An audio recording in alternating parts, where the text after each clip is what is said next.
everyone, and welcome to Taking Up Space with Jordan. I'm your host, Jordan. This is the podcast where we build our dream lives on our own terms with just a little bit of intention, a little bit of a delusion, and a whole lot of soft hustle.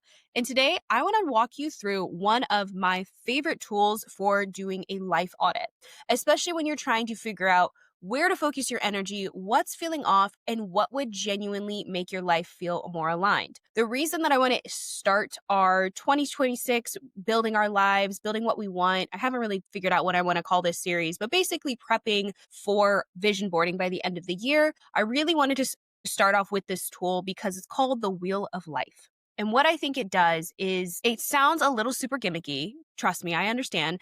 And a little whoa-whoa. But the thing about the Wheel of Life is it's about being honest with yourself. It's not about judgment or hiding away from the things that we might feel a little shame around.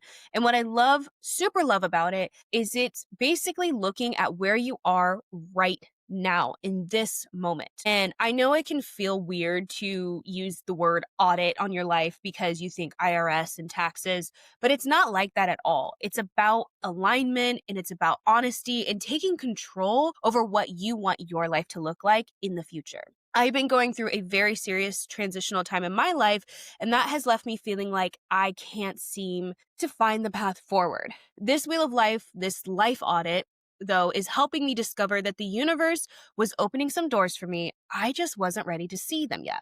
So if you're ready to figure out why you feel stuck, scattered, or just a little unmotivated, or honestly, even just a little meh, go ahead, grab your journal, your iced latte, maybe a cozy little blanket, and let's get into it. So here's the thing about being an adult and being an adult who wants to go after your dreams. You can't do everything right. In fact, you are probably doing something wrong right now. Because here's the thing, there are so many things that are vying for our attention, and we can't give ourselves 100% in every single area of our life. There is a lot to balance. There's friendships, there's drinking water, there's getting movement in, there's romance, there's doing the dishes. Whatever it is, it always feels like there is something else to be done. And it can leave you feeling exhausted, unhappy, and unaligned. And a life audit helps you figure out why and what is going on. Most of us run our lives based on two things: habit and survival mode, not intention and not alignment and not joy. We just find ourselves doing the things, going through the motions. And then one day we wake up and we go, am I in a goddamn Truman Show? Like, are there just cameras watching me just do the same thing over and over and over again? And what ends up happening is we just find ourselves going through the motions of life and not realizing that this is our life. A life audit is how you get out of that autopilot and back into the driver's seat. It's how to stop guessing and start knowing what needs love, what needs boundaries, and what needs to be released. And the Wheel of Life gives you basically this bird's eye view of who you are today versus who you want to become. So let's go ahead and break this down. This is going to be very how-to type episode today. So if you are listening to this on Spotify, I would maybe listen to it via video just so you can see some of the examples that I'm going to pull up, but everything will be down below in the description so you can have the step-by-steps of what you need. But first I want you to imagine a circle, a pizza, a pie, a cookie cake, whatever makes the most sense to you. And this circle is divided into slices, and these slices are going to represent a major area of your life, and they are going to be equal slices. The most common categories that a lot of people choose are like health and wellness, friendship, romantic life, family, fun and recreation, kind of your home environment, career, finances, personal growth, and self-worth. You can add or remove categories based on what matters to you in your life. So for example, I always add creativity because, hello, creator here. But in the past, I've actually added a section for boundaries because some of us need that reminder in permanent marker. Basically, then you're going to rate each area from 1 to 10. This is not on perfection, but actually alignment. A 10 doesn't mean I have everything figured out in this category. A 10 means I feel supported, I feel energized, I feel grounded and in my purpose here. A 3 means we need to pay attention to this. So how do you actually do an audit in a way that doesn't feel overwhelming and can be honest and give you as much information as possible? Well, you're going to have fun with it. First, you're going to set the mood. I know a lot of the times I say just start on things, but for this, no, I want you to create the coziest and safest environment that you can do for yourself. because this is not going to be a rushed, let me do it before work type of task. No, we want to set the vibe. I want music. I want candles. I want your favorite pen. I want you to romanticize the hell out of this process, because your life, the one that you want, it deserves a cozy, romantic soft launch. The more you allow yourself for this exercise, the more you will gain from it. So I'm not going to say sit down and give yourself an hour. I'm not going to put a time limit on it for you, because honestly, I've had times where this task has taken over a day for me to do. It's your wheel of life. You are setting yourself up for success, so you get to decide what the mood and what the vibe is going to be. The second thing I want you to do is draw that wheel. You can either download it from my website. It's completely free. I just want you guys to have access to one super quickly and easily, or you can draw it out. But the biggest thing is, don't try to make it perfect if you're drawing it out. Just divide it into slices and label your categories and call it good. It doesn't need to be super, super even, as long as you are aware that the slices are the same size, basically. Step 3 is you're going to start rating each area. I like to do 2 rates specifically. So this first one that you're going to see here on the left, if you're watching this via video, is in the orange is my initial kind of gut reaction, where I kind of quickly go through and just rate each category. Because what this is going to show me when I do the full sit down audit is, am I initially aligned with where I think I am in my life before I start going back and asking myself the more intentional questions about each area. And the questions that I ask myself are, 1, how supported do I feel here? Am I proud of how I'm showing up? Does this area give me energy or does it drain me? And what would a 10 look like for me? On this second round of auditing, when you are being super intentional, when you are thinking through each section of your life, take your time and be brutally honest. If you are not thinking about the negative things maybe that are associated with that category, unfortunately, you are not being honest with yourself. This is the time where I want you to see all sides of this area of your life. I want you to, when you look at your career, are you going in a direction that feels aligned with where you want to be in 5 to 10 years from now? Are you taking on projects? Are you raising your hand? Do you have coworkers that are overstepping? Do you have a boss that's not supporting your goals? All of these things are going to create an answer for yourself. If you have a boss that is not supporting you and you feel like you are just not making it anywhere in your life, you or in your career, you might be putting yourself maybe in the lower category of a 3 or a 4. Whereas if you do have a supportive boss, you do have supportive coworkers, you feel like you're raising your hand for these big projects, making waves, then you might put yourself at an 8 or a 9. It's just completely up to you. But you see how when you ask yourself these questions and you get into the nitty gritty of it, you're going to fluctuate on where you end up actually putting yourself on that scale. The next one is you're going to draw a pretty little circle. Well, not circle. You're going to draw a dot on each slice representing your score. And then you're going to connect the dots around the circle and you're going to get a shape. And here's the fun part. This shape is your life. Some areas are going to spike up, which is going to be your strengths, and some are going to dip, which is going to be your areas of growth or your growth zones. And this is where things are going to start clicking. So I want to go through my shape really quick. Here's currently what my shape looks like. You can see that it doesn't make a perfect circle. You can also see that there are some areas that are way lower than others. And this is where I want to remind you that just because one area is lower than another or 2 or 3, that doesn't mean that you are lacking in that area. It just means that it most likely hasn't been a priority for you. I recently talked about in my last Journaling Out Loud episode that dating was something that I was going to start making a priority again. This came up from me doing this life audit. I realized that I did in fact want a partner, but that means that I need to pull it forward in my priority list, where the past couple of years, I have been really focusing on my self-growth, on what I want to actually do with my life, and building the path to be taking the next steps to creating this dream life that I want to do. And so what I'm going to do now that I have my shape is, how am I going to choose what will actually make me feel aligned with my dreams? And that's what's so cool about a life audit. Is when you're so brutally honest with yourself, you can see what distinct areas are maybe areas of growth. But here's the other, this is just kind of like a little sidebar thing. Just because an area is maybe low does not necessarily mean it needs to be a priority for you, because you get to choose the priority for yourself. Let's say that your career is just not a priority going into next year, but maybe you're wanting to build a family. Your family score might be super high right now, but it's still going to be a priority for next year because you are choosing to make it a priority. So, as we go into this next section, I just want to remind you that just because some areas are low does not necessarily mean it needs to be a priority for you. So, the next thing is you're going to find your big three. These are going to be the areas that are asking for attention. Again, though, just because an area is low does not necessarily mean it needs to be the priority for you. So, usually, the sections that most people want to focus on, though, are going to be those ones that are scoring maybe on the lower side. And it's not because they're bad, it's because they seem to be impacting other areas of your life. For example, if your environment or home is a mess, it might mean that your mental health is suffering.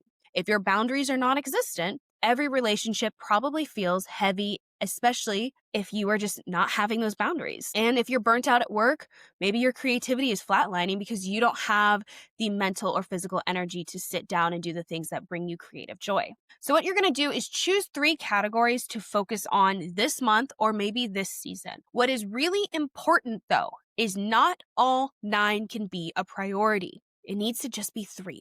We're building a dream life with one micro step at a time, and we're going to do this in a way that does not burn us out. Now, what you see from my big 3 is that I have chosen love, creativity, and career. For me, my career is not my 9 to 5 job, though. For me, career specifically is following my dreams, is becoming a podcaster that is able to support herself, is becoming an author that is able to support herself. It is those 2 things within career for me. It is not my 9 to 5, but love is something that that has been on my mind and is clearly occupying a little bit of that self-worth zone. Even though I marked my self-worth as 10 or self-love as 10, it is still starting to, I can feel it creeping in. So I need to pay attention to that area. And then the other one is creativity. Forgot for a second. But my third one is creativity. And that's just because that plays hand in hand with my career. I really want to be in a creative career. And so in order for me to make sure that my career is thriving, I need to make sure my creativity either stays where it's at or even goes 1 or 2 more scores up.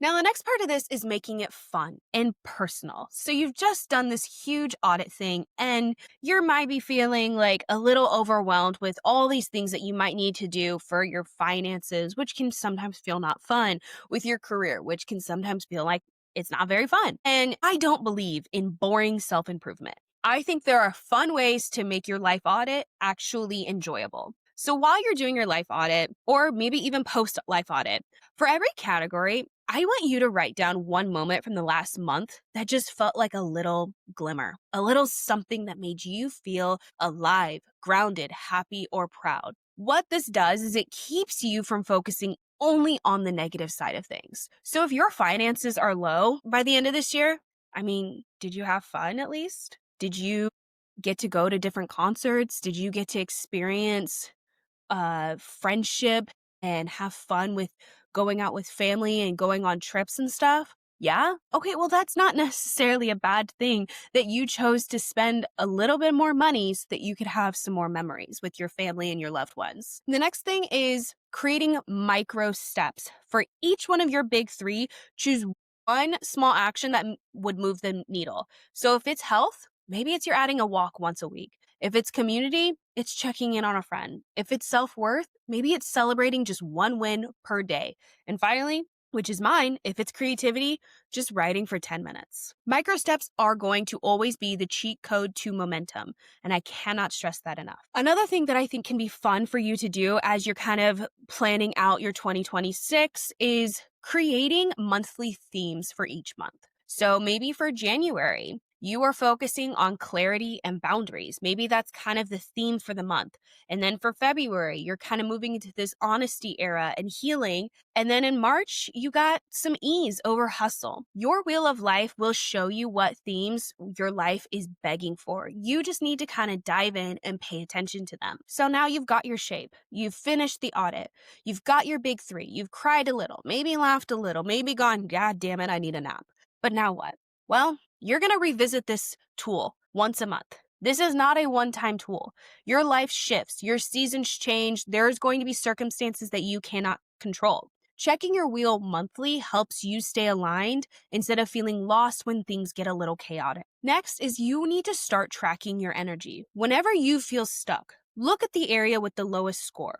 There's always a pattern, but that doesn't mean you have to stay stuck in that pattern. Someone once told me that just because the pattern exists doesn't mean that the pattern will always continue. I think this is especially important if you are somebody who feels like you kind of get stuck in bad patterns. For example, I sometimes have this mindset where things are just always going to go wrong for me. Whether I am thriving or not thriving, it just feels like sometimes I'm waiting for that other shoe to drop. And it is a mindset that I work at daily to let go of because it is a mindset that holds me back. But I have to remind myself that just because there is evidence in the past to basically create this mindset for me and give this mindset that is not serving me more power and maybe more weight, it does not mean that that mindset or that pattern will always continue. Eventually, patterns will break if you are motivated to break them. Another thing is I want you to start celebrating your progress. I've talked about this a lot where you need to celebrate your little moments. You need to celebrate those little wins. If you went from a 3 to a 5, that's growth. If you went from a 7 to an 8, that's alignment. If you realize that you need different friendships, different boundaries, or routines, that's self-trust. This isn't about achieving a perfect circle because dream lives are not perfect. They are alignment. And I cannot stress this enough. If you are aiming for perfection, you will never find alignment. Our lives are going to fall the way that they are going to fall. The only thing that we can do is try to find alignment within all of that chaos because it's about creating a life that feels like you and not like somebody else's. So, girly pops, that's your full wheel of life audit. The fun, the honest, empowering version. Remember, your dream life doesn't require a personality transplant. It just asks that you check in with yourself and get clear about what you need and start showing up for the woman that you want to become. If you do this audit today, I want you to DM me on Instagram and tell me what your big 3 are. And if you want a printable version of the Wheel of Life, I'll link it down in the show notes. Thank you for hanging out with me today. And thank you for honestly doing this work. Basically, at the end of the year, there is a lot of prepping for 2026, and I am part of that noise. But the thing is I truly, genuinely believe that we are all capable of creating our dream lives. I heard this one quote where it was basically this idea that if women specifically start uplifting each other more and more and continuing to grow and develop as a community, we become the most unstoppable force. And I genuinely believe that. I genuinely believe that we all deserve happiness, joy, and peace and to basically find our dream lives and fulfill those dream lives. So if you're listening to this, I hope you are feeling rested. And if you are here in the United States, we do have Thanksgiving coming up. So take a moment and be grateful this year and thankful for what you have overcome and how much strength that you have shown yourself. It takes a lot to show up every day, go after your dreams, even start to even think about going after your dreams. There is a lot of strength and power and purpose in that. So congratulations, we're almost to the end of the year. And if you ever need help envisioning your 2026, come chat with me, DM me. I'm always happy to. Have a good rest of your week and kisses.